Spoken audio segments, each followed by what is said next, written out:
Hello, hello, beautiful peoples! Hi guys! Good morning! So, for today's video, magluluto ng breakfast. Nagiintay yung eggs, nagiintay yung um, fried rice. Eto, lalagay na to in a while. And dito, para sa lunch ng aking darling, it will be, yan, pork in barbecue marinade. So, nilaga muna para maging malambot. So, ayan. Continue ko lang yung video later on, ha? Pause muna natin, guys. So, di ko na to siya ilalagay sa separate na lalagyan. Dito ko na lang siya ititimpla. Dito ko na lang siya titimplahin. Ano ba yun? Nag-join force ang Aklanang X Tagalog. Yan, guys.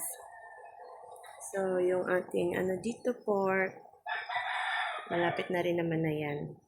Magagahol na naman yata ako sa oras na ito. Wag naman, oy.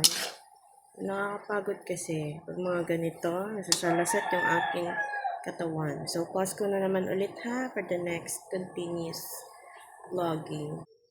Ayan, so far so good. Na mekos-mekos na dito. Tinamad ako na i-separate. So, dito na lang. Ganun din naman yun.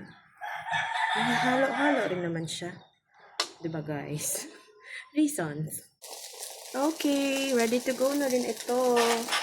Itong pork natin. Diba? Simmer down na lang ito. Hindi nyo nakikita kasi umaaso-aso. Lapit na rin naman to. I mean, it's almost done na rin. And I know na okay siya.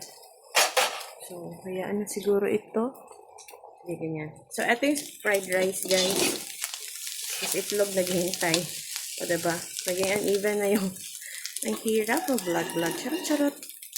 Hindi na panindigan. Sayang yung ating kikitain dito. Siyempre, for the earnings na rin. Kumakapit. Mamaya na ako magpatuloy. Basta ito yung fried rice. Waiting in line yung egg. Okay, the fried rice is good to go. Papatay na natin yung apoy. And next na yung itlog.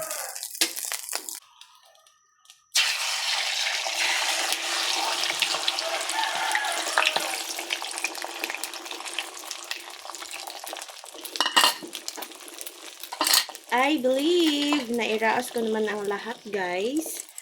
So, thank you for being there with me in the past 3 minutes. So, that's all muna for today, guys. Join me again on my next video. Thank you for watching. Enjoy the rest of the day. And, as always, from my little world to yours. Love, love, love. God bless everyone.